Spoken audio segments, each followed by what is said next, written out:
Reproductive system. Female reproductive system के अंदर हमें पता है फीमेल रिप्रोडक्टिव सिस्टम को क्या कहते हैं। फीमेल रिप्रोडक्टिव सिस्टम को हम कहते हैं पिस्टल। हम इसे पिस्टल या कार्पल कुछ भी कह सकते हैं। पिस्टल का स्ट्रक्चर क्या होता है, स्टिग्मास्टाइल ओवेरी। अब ये हमारे पिस्टल फीमेल रिप्रोडक्टिव सिस्टम में एक भी हो सकते हैं और एक से ज्यादा भी हो सकते हैं। अगर ये हमारा सिंगल है तो हम उसे क्या बोलेंगे, मोनोकार्पेलरी। जैसा कि मैंने भी आपको बताया पिस्टल या कार्पल, तो यहाँ हम इसे क्या बोलेंगे, मोनोकार्पेलरी। और अगर एक से ज्यादा है तो उसे क्या बोलेंगे, मल्टीकार्पेलरी। मल्टीकार्पेलरी मल्टीकार्पेलरी में इसका मतलब है कि जो पिस्टल का स्ट्रक्चर है वो आपका एक से ज्यादा है। अब एक से ज्यादा स्ट्रक्चर हुआ तो वो फ्यूज्ड भी हो सकते हैं और फ्री भी हो सकते हैं। अगर वो फ्यूज्ड हुए तो हम उसे बोलेंगे एपोकार्पस। क्या बोलेंगे, एपोकार्पस। और अगर फ्री है तो हम उसे क्या बोलेंगे, सिनकार्पस। क्या कहेंगे, सिनकार्पस। मोनोकार्पेलरी मतलब क्या होगा, वन कार्पल या वन पिस्टल। मल्टी का मतलब होगा एक से ज्यादा होना।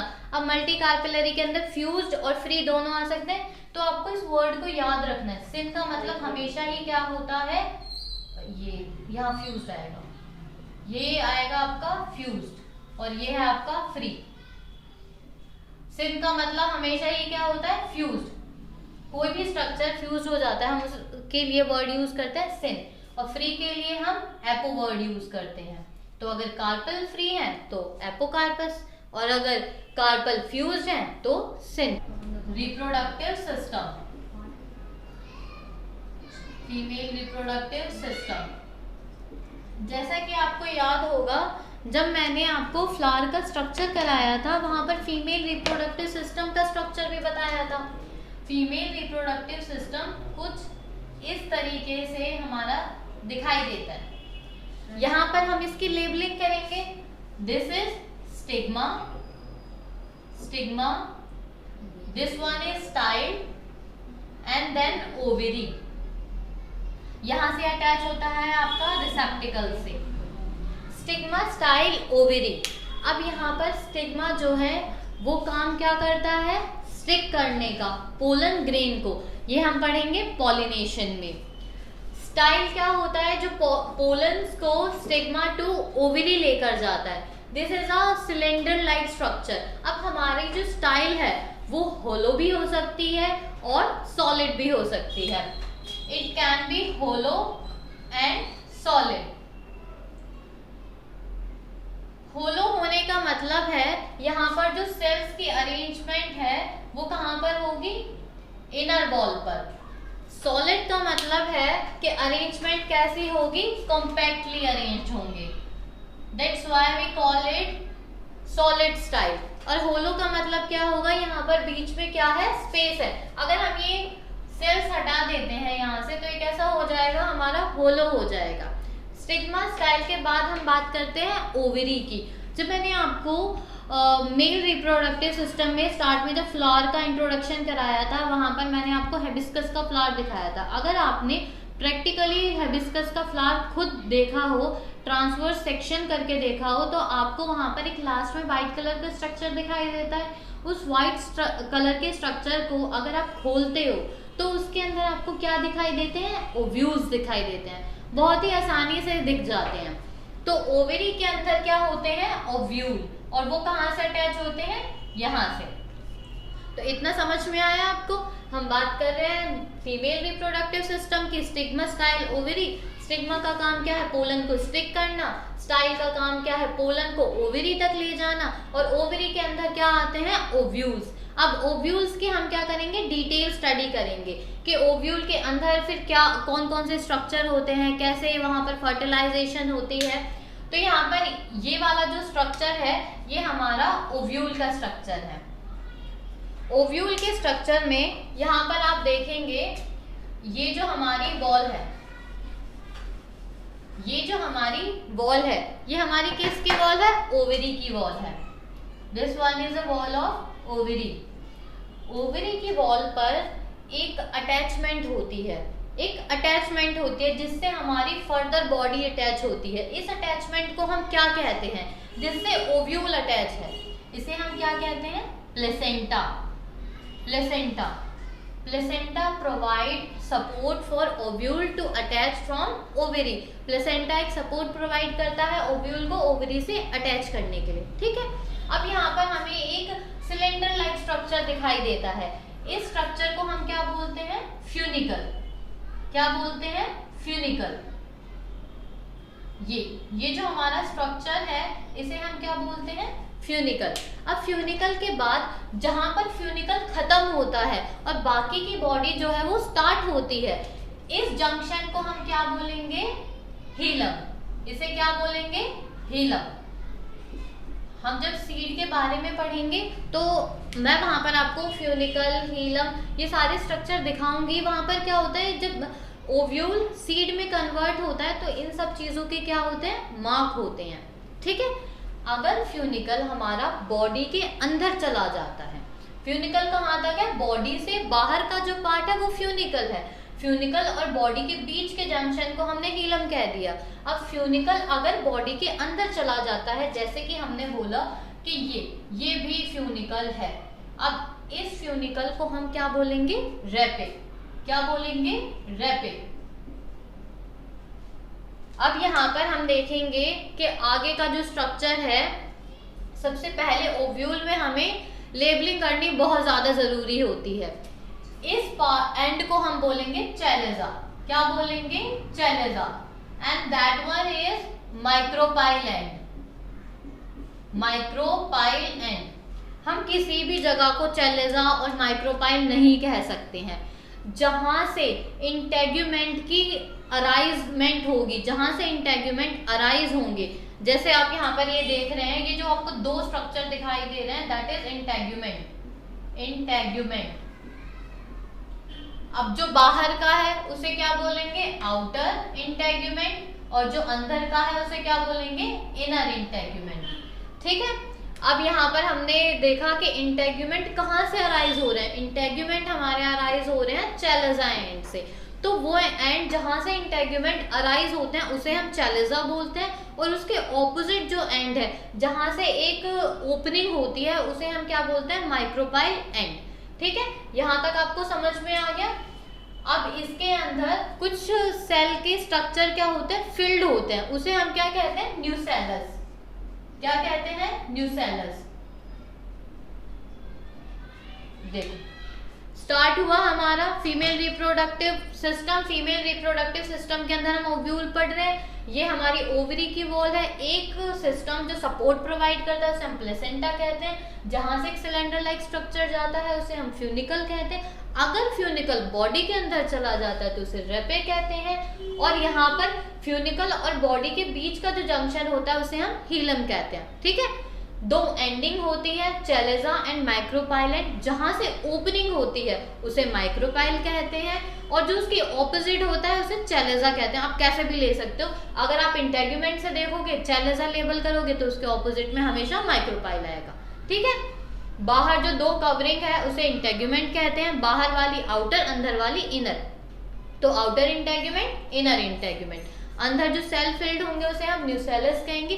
अब इन ही न्यूसेलस में से एक न्यूसेलस क्या होगा, स्ट्रक्चर में बड़ा होगा। ये जो स्ट्रक्चर आपको दिखाई दे रहा है ये क्या है, न्यूसेलस। ये न्यूसेलस ही है, लेकिन इसका जो स्ट्रक्चर है बाकी के अकॉर्डिंग क्या है, बड़ा है। तो हम इसे क्या बोलेंगे, एमएमसी। एमएमसी हम इसे बोलेंगे मेगास्पोर मदर सेल। जैसे कि हमने फीमेल रिप्रोडक्टिव सिस्टम में पढ़ा था megaspore mother cell. Why we call it megaspore mother cell? Because it will arise megaspores. That's why we call it megaspore mother cell. हमने फीमेल रिप्रोडक्टिव सिस्टम में पढ़ा था ना माइक्रोस्पोर मदर सेल, क्योंकि वो माइक्रोस्पोर को अराइज कर रहा था। यहाँ पर हमने बोला है megaspore mother cell because it will arise megaspore. That's why we call it megaspore mother cell. यहाँ तक क्लियर है। अब हम आगे देखेंगे मेगास्पोर का डिटेल स्ट्रक्चर। मेगास्पोर के अंदर डिवीजन कैसे होती है और आगे फर्दर डिवाइड क्या क्या होता है। तो अब हम मेगास्पोर का डिटेल स्ट्रक्चर देखेंगे। यहाँ पर ये क्या है हमारा ये है हमारा मेगास्पोर। हमने कहा कि ये हमारा मेगास्पोर है, ठीक है। अब मेगास्पोर के अंदर क्या होगा, मियोटिक डिवीजन। मियोटिक डिवीजन अभी लास्ट क्लास में मैंने आपको बताया था, मियोटिक डिवीजन कैसा डिवीजन होता है, रिडक्शनल डिवीजन। अगर रिडक्शनल डिवीजन होगा तो ये क्या होगा, डिप्लॉइड, दैट्स मीन 2n, और ये क्या हो जाएगा, हैप्लॉइड। हैप्लॉइड का मतलब है ये क्या बन जाएगा, n। हमने देखा था कि माइक्रोस्पोर मदर सेल के बहुत सारे स्ट्रक्चर होते हैं, तो हमने माइक्रोस्पोर टेट्राड कहा था, लेकिन वो टेट्राड क्या है, कॉमन है। और भी स्ट्रक्चर होते हैं जिससे वो क्या बनाता है, टेट्राड बनाता है। अब यहाँ पर ये क्या है, मेगास्पोर। मेगास्पोर से भी ये टेट्राड बनाएगा, तो हम इसे क्या बोलेंगे, मेगास्पोर टेट्राड। ये यहाँ पर हमारा मेगास्पोर है, ये फर्दर डिवाइड होकर डिप्लॉइड से क्या बन जाएगा, हैप्लॉइड। अब देखो यहाँ पर, अब ये हमारा मेगास्पोर डिप्लॉइड से हैप्लॉइड बन गया। 4 ग्रुप्स हैं, 4 ग्रुप के बीच में कंपटीशन लगा हुआ है कि जो जीतेगा। जैसे ये कमरा है, इस कमरे को मैंने 4 पार्ट में डिवाइड कर दिया, 4 बच्चे बैठे हुए हैं यहाँ पर, उनके बीच क्या होगा, कंपटीशन होगा। अब फर्स्ट तो कोई एक ही आएगा, चारों तो नहीं आ सकते, 2 भी नहीं आ सकते, एक ही बच्चा फर्स्ट आएगा। तो यहाँ पर ये जो डिवीजन होगा, यहाँ पर क्या होगा, ये चैलेजा हुआ और ये हमारा माइक्रोपाइलैंड। ये जो आपके 3 सेल हैं, ये जो ऊपर वाले चैलेजा की साइड के जो 3 सेल हैं, ये कैसे सेल होंगे, डीजेनरेटिव सेल। कैसे होंगे ये, degenerative cell. Degenerative cell. Why we call it degenerative cell? Because it will degenerate. That's why we call it degenerative cell. तो मेगास्पोर के जो ऊपर के चैलेजा के 3 सेल होंगे वो डीजेनरेट हो जाएंगे, और जो माइक्रोपाइल के होंगे ये क्या हो गए, सर्वाइविंग सेल। सर्वाइविंग सेल, इसे हम क्या कहेंगे, सर्वाइविंग सेल। हम ऐसे याद रख सकते हैं कि ये 4 कंपार्टमेंट है, 4 कंपार्टमेंट्स में चैलेजा वाला जो है उसकी अप्रोच नहीं है, माइक्रोपाइल वाले की क्या है, अप्रोच है। अब कंपटीशन होगा तो बताओ जीतेगा कौन, जिसकी अप्रोच होगी। तो माइक्रोपाइल वाला सर्वाइविंग हो जाएगा, बाकी के 3 क्या हो जाएंगे, डीजेनरेट हो जाएंगे। That's why we call it degenerative and surviving cell, ठीक है। अब सर्वाइविंग सेल में ये तो डीजेनरेट हो चुके हैं आपके, देखो इस तरीके से ये डीजेनरेट हो गए। अब बचा कितना, 1, ठीक है। अब ये जो है ये हमारा है surviving cell, we can call it megaspore. तो मेगास्पोर हम इसे कह सकते हैं, मेगास्पोर। मेगास्पोर। अब यहाँ पर क्या होगा, मेगास्पोर के अंदर क्या होगी, फर्दर डिवीजन होगी। फर्दर डिवीजन कैसी होगी, फर्स्ट होगी karyokinesis and then cytokinesis. Karyokinesis का मतलब क्या होता है, अभी लास्ट क्लास में ही बताया था मैंने आपको। कार्योकाइनेसिस का मतलब होता है न्यूक्लियस की डिवीजन। तो अब यहाँ पर क्या होगा, न्यूक्लियस डिवाइड होगा। न्यूक्लियस डिवाइड होगा, 1 से क्या बनाएंगे, 2, 1 से बनेगा 2, 2 से डिवाइड होकर कितने बनाएंगे, 4, 4 से डिवाइड होकर कितने बनाएंगे, 8। देखो इतना समझ में आया आपको। Megaspore mother cell, meiotic division यानी कि क्या होगा, रिडक्शनल डिवीजन। रिडक्शनल डिवीजन में चैलेजा और माइक्रोपाइल एंड में चैलेजा एंड के तीनों जो सेल होंगे वो डीजेनरेट हो जाएंगे, और जो सर्वाइविंग होंगे वो माइक्रोपाइल एंड की तरफ के होंगे, ठीक है। अब जो माइक्रोपाइल एंड है यहाँ पर क्या होगा, कार्योकाइनेसिस यानी न्यूक्लियस का क्या होगा, डिवीजन होगा। अब यहाँ पर देखो 1 से 2, 2 से 4, 4 से 8, तो टोटल कितने कार्योकाइनेसिस हुए, काउंट करके बताओ। 1 से 2 हुए, एक कार्योकाइनेसिस, 2 से 4 हो गए, दूसरा कार्योकाइनेसिस 4 से 8 हो गए, तो कितने हुए, 3। तो टोटल कितने कार्योकाइनेसिस हुए यहाँ पर, 3 कार्योकाइनेसिस। कार्योकाइनेसिस। अब कार्योकाइनेसिस के बाद यहाँ पर क्या होगा, साइटोकाइनेसिस। साइटोकाइनेसिस में जो आपके 3 न्यूक्लियस हैं वो चैलेजा एंड की तरफ चले जाएंगे, 3 आ जाएंगे आपके माइक्रोपाइल एंड की तरफ, और 2 रह जाएंगे बीच में, ठीक है। अब यहाँ पर साइटोप्लाज्म का क्या होगा, डिवीजन होगा। अब यहाँ पर ये फर्दर डिवाइड हो जाएंगे साइटोप्लाज्म में। जो चैलेजा एंड की तरफ आपके न्यूक्लियस डिवाइड होंगे उन्हें हम क्या बोलेंगे, एंटीपोडल सेल। क्या कहेंगे, एंटीपोडल सेल। और जो आपके माइक्रोपाइल एंड की तरफ होंगे, जो दो आपके साइड में होंगे, उसे हम क्या बोलेंगे, सिनर्जिड्स। क्या कहेंगे, सिनर्जिड्स। सिनर्जिड्स का काम क्या होता है, ये एक एंट्री पॉइंट कह सकते हैं हम। पोलन ग्रेन जब आता है, पॉलिनेशन होती है, तो ये एक एंट्री पॉइंट प्रोवाइड कराते हैं। आगे जब हम डिटेल में पढ़ेंगे तो हम सिनर्जिड के बारे में डिटेल में पढ़ेंगे कि कैसे ये एंट्री पॉइंट प्रोवाइड कराता है। अभी हम सिर्फ इतना देख रहे हैं कि कार्योकाइनेसिस हुआ, न्यूक्लियस डिवाइड हो गए, न्यूक्लियस डिवाइड होने के बाद साइटोकाइनेसिस हुआ, मतलब साइटोप्लाज्म डिवाइड होगा। 3 ऊपर चले जाएंगे, 3 नीचे आ जाएंगे, जिसमें 2 जो साइड के होंगे उन्हें हम सिनर्जिड कहेंगे, और जो बीच का होगा उसे हम क्या बोलेंगे, एग सेल। और जो हमारे मिड में होंगे, इन दोनों के बीच में जो हमारे न्यूक्लियस होंगे उसे हम क्या बोलेंगे, पोलर न्यूक्लियर। क्या बोलेंगे, पोलर न्यूक्लियर। पोलर न्यूक्लियाई कहेंगे। तो एट लास्ट हम देखेंगे फीमेल रिप्रोडक्टिव सिस्टम में 8 न्यूक्लिएटेड एंड 7 सेल। ये हमारा लास्ट स्ट्रक्चर है। तो यहाँ पर 8 न्यूक्लिएटेड होगा एंड 7 सेल होंगे। 8 न्यूक्लिएटेड कैसे होगा, काउंट करो, चलो यहाँ से मेरे साथ काउंट करना स्टार्ट करो। न्यूक्लियस कितने हैं, 1 2 3 4 5 6 7 8। तो 8 न्यूक्लिएटेड हो गया, समझ में आ गया है।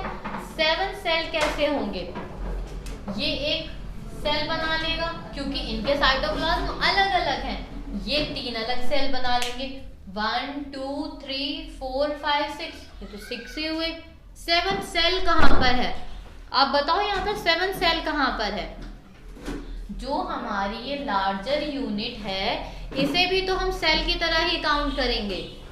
ये एक सेल हुआ, इसके अंदर दूसरा तीसरा, यानी 1 2 3 4 5 6 7 सेल। समझ में आ गया। 8 न्यूक्लिएटेड, 1 2 3 4 5 6 7 8 8 न्यूक्लियस, 7 सेल, 1 2 3 4 5 6। और ये आपका जो एक बिग यूनिट है इसे भी हम सेल की तरह ही काउंट करेंगे। तो ये हमारा फीमेल रिप्रोडक्टिव सिस्टम यहाँ पर खत्म होता है। नेक्स्ट क्लास में हम किसके बारे में पढ़ेंगे, पॉलिनेशन के बारे में।